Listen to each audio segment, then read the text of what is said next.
What's going on, y'all? Welcome back to basketball. Today was the first day of NBA free agency, which always kind of feels like a holiday to me. Just a lot of moves kind of taking place, and we've just seen a lot happen today. So what I wanted to do is I wanted to put everything that happened today in just one little recap for you guys, because while I want to save like the big events and have them for like their own video, I just feel like this could be a good way to recap everything that happened today, as a lot's kind of flying at us. So hey, make sure you guys like, subscribe, and comment. I've responded to every single comment on my YouTube channel up to this point, and I intend to keep on doing so, but please make sure you guys keep it somewhat clean. If you guys are rude or just throwing out brain rot, I'm going to hit you with an objection, and if you're just continuing to be ridiculous, I'm just going to hide you and you don't get to participate. Thanks so much. Let's get into the video. Alrighty, so the first bit of news today, and I'm going in chronological order. I'm not going to do this from like this is the biggest name that happened today, yada, yada, yada. We're going to take this by like chronological order and be like, this is how the day progressed and everything, so we can totally recap and remember everything that kind of took place. Today started with Obi Toppin getting a 4-year, $60 million contract to stay in Indiana. This is something that we kind of all saw coming. Obi Toppin was a nice addition for Indiana this year, kind of had his first little breakout season for them. In the playoffs was huge. Him and TJ McConnell, like off the bench, being just like scorers for them, which we didn't really see coming out of those two. So it was really nice to see Obi Toppin's growth. I've seen a lot of people being like, oh man, like Jarris Walker's like never going to get a chance to play and everything. It's like, well, this is the coach in me, right? I kind of go, well, tough shit, dude. Like, you got to earn your way onto the court and everything. And I know, like, we can look at Indiana then and be like, why did you draft this guy or whatever? And that's a legitimate question to ask. But at the end of the day, like, I know these coaches are going to play the best players at the end of the day if they're given the opportunity to. And if Jarris Walker is good enough, he'll find his way onto the court. Otherwise, he's just going to have to work a bit harder to do it. Obviously, Indiana fans can be upset that maybe that's what they use their pick on, a guy that doesn't even play, and he was a top 10 pick. But, you know, if someone goes down or something, that's your opportunity to step up and earn a roster spot. So we're happy for Obi Toppin right now. I think he's really got a home in Indiana and their style of offense and everything, just the run and jump and dunk and the transition play of him. And if he continues to evolve that three-point shooting, I think he's going to be a really valuable piece for them. Next up, kind of an interesting one outside of the like actual like cap numbers and everything. They came out a little bit lower than some of us expected, but it's whatever. Max Christie got an extension, which was kind of interesting. Wasn't a name that any of us were really paying all that closely attention to, but he got a 4-year, $32 million. So $8 million a season. And so here's the perspective I'm trying to have, right? Is I keep having to remind people when they see like Patrick Williams getting like 5 years, $90 million. I'm like, y'all, that's $18 million. That is what like an average starter goes for now. Is like 10th man on an NBA team getting like $8 million a season now? Is that kind of what we're doing? Because like, look, I like the potential of Max Christie as well. I look at him and I go, yeah, if I worked with that guy enough, I can make sure that he's an NBA player. Totally understand it at him. Think he could be a nice 3-and-D player. Gives a good effort out there. Love it. But I'm like, $8 million for a guy that's scored 4 points a game and like not great efficiency from three. He was pretty good in his first season, but it was on like 1.5 attempts though from three. And so maybe you're really seeing the development out of him. Obviously, we're not watching him every day like they probably are or something, but clearly they feel good enough to where they want to keep him around. Maybe they think he's about to explode a little bit, and maybe JJ Redick is very confident in him for whatever reason. And they're like, all right, let's lock him up now though, and then for this much. So shout out Max Christie, man. Way to get your money. Then the Warriors waived Chris Paul. This is something that I think a lot of us saw coming. I didn't know what team was really looking for the cap relief of something like that. So Chris Paul obviously ended up getting waived. We'll talk about him later in this video as to where he went. But the Warriors are kind of in a struggle bus situation right now, where they were in this apparently discussion for Zach LaVine, where they were like, just give us Wiggins and Chris Paul and we'll have it happen. I don't know. Like, I just don't know how true that is. But if that's the case, I mean, man, I don't know. I probably would have taken that deal, in all honesty, if I'm Golden State. I've seen some people be like, no, and I can understand it. I don't think it's like completely like one way lopsided or another, in all honesty, but I don't know. Like, that seems like a fine trade to me at the end of the day, especially with Klay Thompson going out. You're getting a guy that can create his own shot and everything, so that Steph Curry maybe doesn't have to. You might run into a bit of a defensive problem that way, but then why were you interested in LaVine at all, right? Because clearly they wanted to have the conversation about it. So I don't know. It didn't seem like it was all that bad to me. So the Warriors kind of swinging and missing on things between like Paul George and obviously Klay Thompson heading out, and we'll talk about him some more in this. But sad times for Golden State, man. Sad times. The biggest free agency deal of the day, Luke Kornet gets a 1-year deal to return to Boston. One of the best shot contesters. It doesn't matter if he's 40 feet away from you, he will get that contest up. But yeah, shout out Luke Kornet, man. Kind of reinvented himself a little bit here. I'm not going to spend too much time on Luke Kornet, I promise, but he was basically a stretch 5 that couldn't shoot for a long time in the NBA, and then he kind of started to become more of like a run, jump, and dunk guy for the Celtics, and they kind of put him into a better role. So shout out Luke Kornet, gets to come back. Then we got the news about Klay Thompson, that these are the teams that he wants to meet with: the Mavericks, Lakers, Clippers, Sixers. And the first thing I'm going to say is, because a lot of people commented on it in my last recap video, sorry Magic fans, y'all ain't getting shit. And I know I'm kind of riding on the Magic fans, kind of like how I've been riding on like the Pistons and everything like that. The only reason I am is because when I did my ideal offseason video, I had so many Magic fans telling me, like, you don't even get it, we're getting Malik Monk, like, we're gonna get Malik Monk, like, we can go get Klay Thompson, like, we can go get like so and so or whatever, we're gonna get Nick Claxton. And I was just like, why? I don't think anybody really wants to go to Orlando, at least, like, especially when like I talk to people and like stuff like that. I never hear great things about wanting to go to Orlando. I think they've got a nice young team, don't get me wrong. I think it's interesting. I think it's hard to build around the current team that they had. Like, it's like the combination of like Franz, Suggs, and Banchero confuses my coaching brain a little bit, to where, like, yes, you can figure it out. I just don't think it's like as like simple as like being like, oh yeah, this guy fits with this guy and this guy fits with this guy, right? I just don't think it's like that simple. So it's a little bit complicated, and they've got a good thing going. Don't get me wrong. They're at the very beginning stages of building something. But I'm just like, we're not getting these big free agents or anything. People are just using that team for leverage because they have cap space and they were a solid basketball team, right? But the Mavericks, Lakers, Clippers, and Sixers. Obviously, the Sixers just have the cap space. The Clippers can go offer him like something now, and they could execute a sign and trade to go make it happen. Not really sure what that team would look like. Like, just knowing who's on that roster right now, that'd be a really interesting hodgepodge of players, wouldn't it? Lakers, that seems to be the most likely place. I know Dallas is going to go really, really hard on it, so we'll see what ends up happening with that. But if I wanted to send him somewhere, it's probably the Lakers out of all of these, but that's more so for like a basketball fit. The Jazz waived Omer Yurtseven. The only reason I like really bring this one up is because there's not a ton of centers on the market. Omer, like Yurtseven, not like an elite center by any means. Obviously, you guys know that, but big body, is able to kind of score around the rim and everything like that. And when I say big body, like really big body, so could be a nice like reserve piece for someone that keeps somebody afloat or something. Like, again, there's just not many centers out there to go get, so anybody that becomes available is valuable in that sense. All right, Magic fans, here you go. I intentionally like didn't bring up this part so that we could kind of have like a went low, ended high type thing or whatever. Because like, I am rooting for the Magic. I hope you guys know that. And when I say like I don't like Orlando and everything, I just really don't like going to the city personally. I did have one comment on the video where they were like, Orlando doesn't like you either, and I'm like, honestly, fair, like fair play. But yeah, y'all got KCP for 3 years, $66 million. This is a shocking move to me. Like, obviously the fit makes sense. Like 3 and D, like what I imagined happened here is Orlando took Gary Harris and they took his ass back to Target and they were like, hey, this shit doesn't work. Like, I want a replacement. And they were like, okay. And they handed him KCP. And they're like, thank you. And they went back on their way, right? And they put Gary Harris in the defective pile or whatever. This makes a ton of sense. Championship veteran experience, defense, 3-point shooting. I'm a little bit worried in the sense that it's like the spacing's pretty off in Orlando right now, and so it's going to be a lot easier to key in on him and stuff like that. But look, you have to start building somewhere, so I think this was a good addition. The last year's a player option, so look, you have to start getting vets at this point when you start to have a little bit of success, right? You got to start to kind of build on the fire and everything, so I think it's a good move.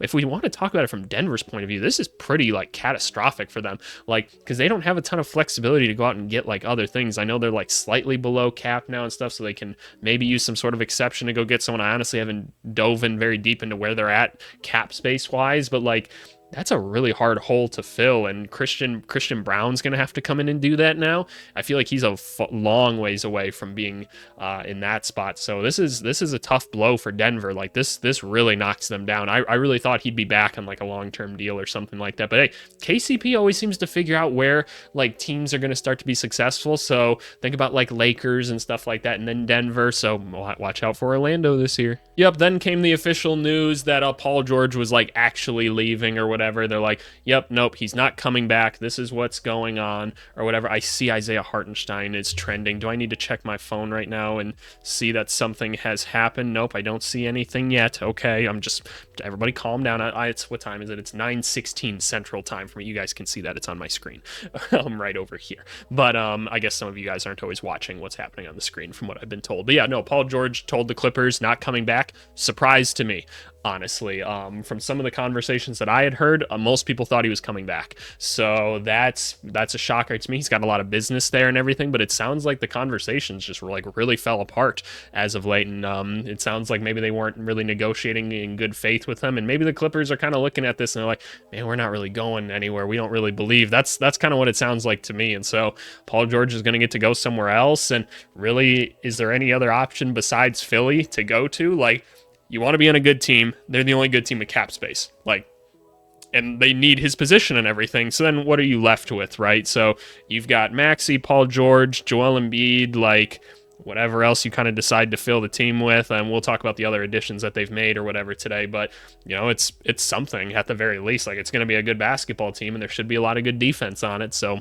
good for them if that ends up happening. For the Clippers, what does this mean for them though? Like, this whole experiment just completely flopped. Like, and we'll talk about again the other moves that they've made today, but it's like, holy shit, like, is Kawhi even gonna want to like play and everything? Like they should still have a decent basketball team out there for the most part, but like, oh my God, did this whole thing like blow up in their face? They wasted Shai Gilgeous-Alexander and all these picks and everything, and it's just, man, this is one of the bigger blunders I've ever seen from a sports team. Next up, Chris Paul, 1 year, $11 million deal from the San Antonio Spurs. So after striking out with D'Angelo Russell and everything, because he decided, you know what, JJ Redick's my guy, I'm going back to the Lakers.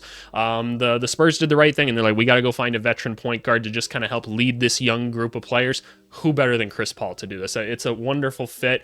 I'm bummed to see Chris Paul probably not going to be maybe winning a championship or anything like that, but it is really cool that obviously he's getting paid to do this. So there's how much honor is in it, I don't exactly know, but I just think it's really cool that this is kind of going to be part of Wemby's story or whatever, that like Chris Paul's coming and like probably going to slide in at the starting point guard and everything, kind of lead this team in some capacity, right? Just be that on-court leader, teach them all the extra things they need to know. He's going to be a wonderful voice to kind of start to grow these guys, kind of like what you saw in OKC with when he was there, right? Like I picture them kind of doing the exact same thing, where he's going to be one of the forces that kind of pushes the Devin Vassell's and the Victor Wembanyama, Sohan and Keldon Johnson and stuff. Like, get a little something out of these guys, right? And obviously Stephon Castle will be another one. Like, this should be a smart basketball team at the end of the day, and it should be a fun one to watch. This is one I did not see coming. Jonas Valanciunas, 3-year, $30 million deal. Jonas wants the money, got the money. Got 3 years, $10 million a year to go to the Wizards. Actually a smart move by the Wizards, in my opinion. Like, obviously they had Rashawn Holmes that they had just signed already. Obviously they drafted Alex Sarr. I can't imagine they're planning on starting Valanciunas. Maybe they are. I personally don't want to see Alex Sarr play the 4. I just don't think that that's the long-term goal for him, so I don't know why you'd start him somewhere else and then try to transition him positionally later. That just seems like poor development, but this is the Wizards we're talking about, so maybe they haven't thought about that. But I like the idea of having like a veteran center like this on the team to take some of the early pressures off of him and stuff like that, and to come in and still play significant minutes. Will be a good screen setter for guys like Jordan Poole and stuff like that, right? And for like Bub Carrington, who like to kind of operate in that mid-range area.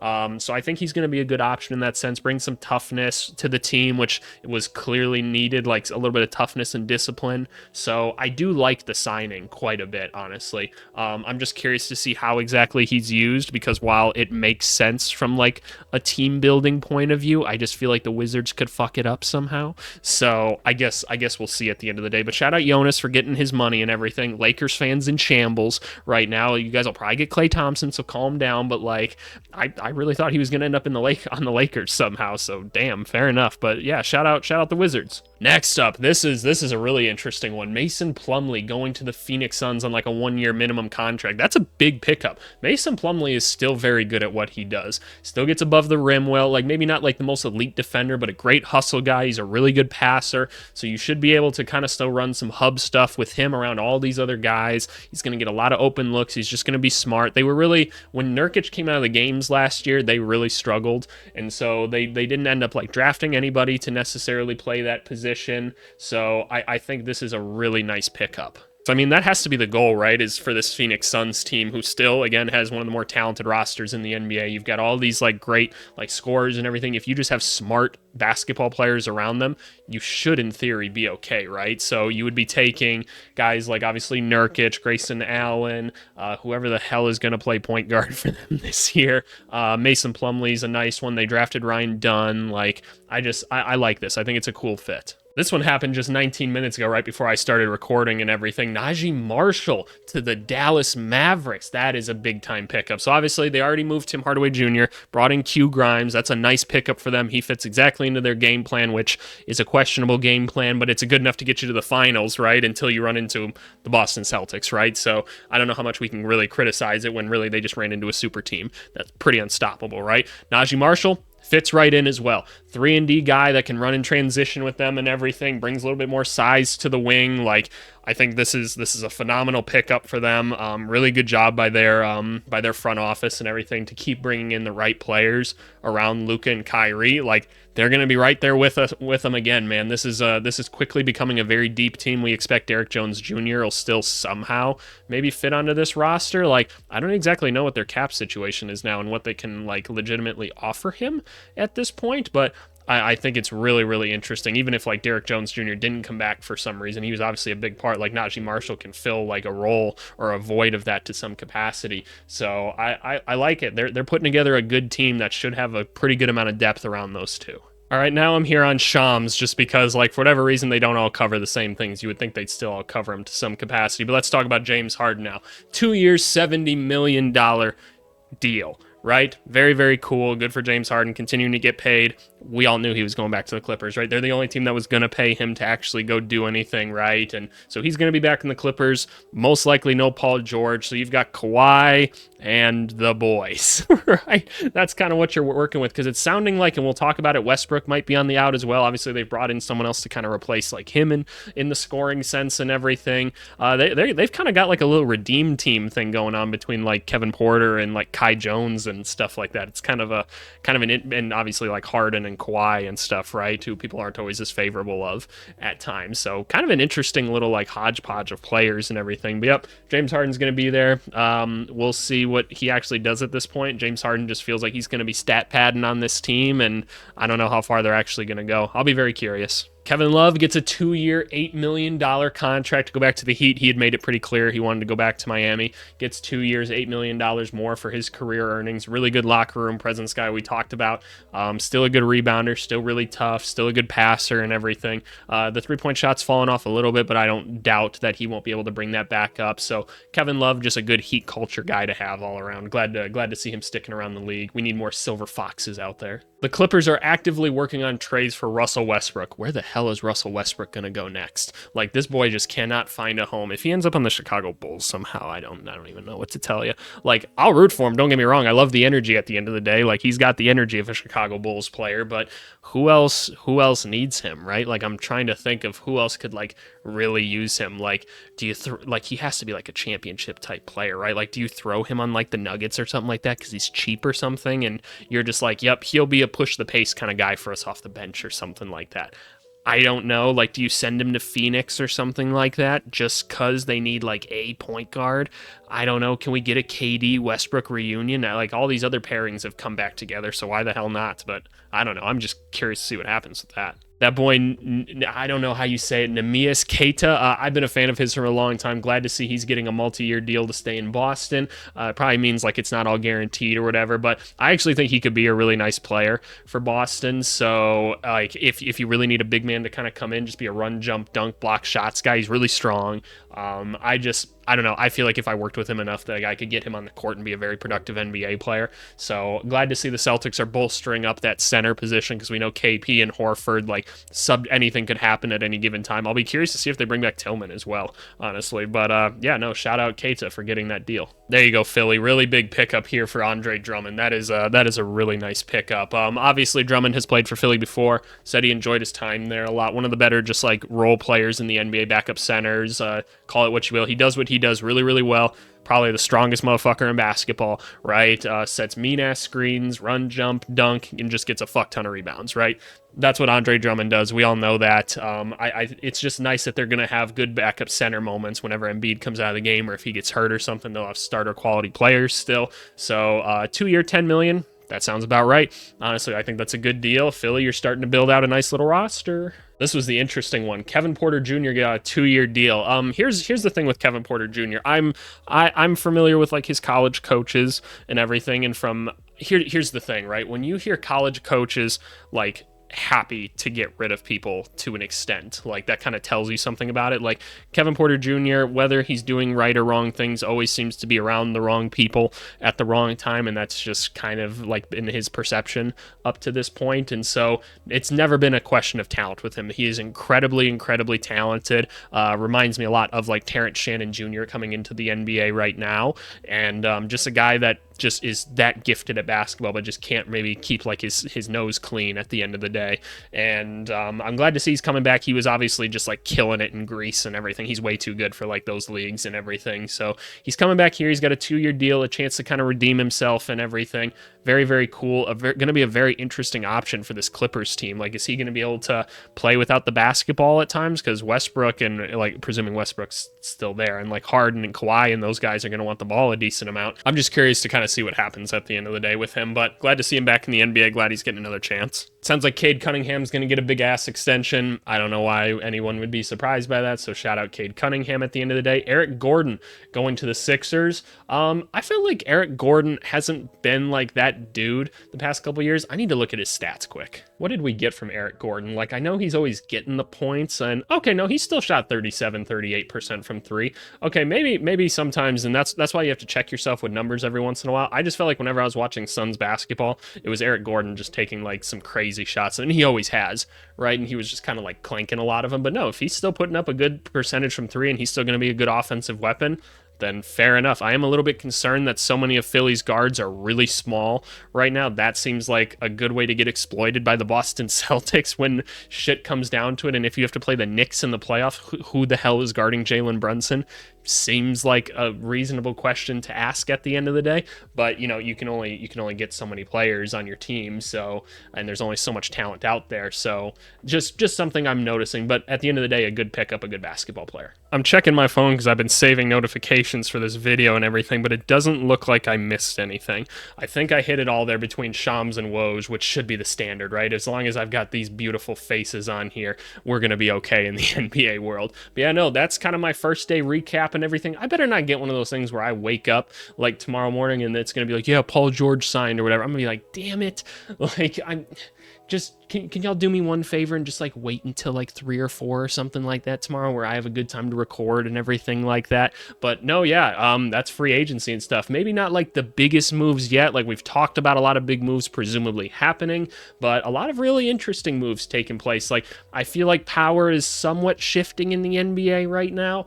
Maybe nothing like drastic yet, because obviously a lot of the Knicks stuff has already happened. The Celtics are still going to be really good, but it feels like the Nuggets took a big blow today. Looks like Golden State might not have one more like kind of climb out of this. I'd look at the Lakers, right? Like nothing's really quite happened yet. Orlando's like kind of doing some little things like here and there to try to boost themselves, which is really cool. Wizards are just active as all hell right now. So a lot of little things. The Clippers are in shambles. Sorry, Clippers fans. Like at least y'all are gonna have a cool ass stadium from my understanding, but man, crazy stuff. A lot of big names still to move and everything. And even just looking at like Hartenstein or something like that, I think it would be really cool to see him end up back in New York, but I guess we'll see. But hey, you guys leave me a comment, like what kind of moves stuck out to you guys today. I appreciate it as always, and we'll talk to you later.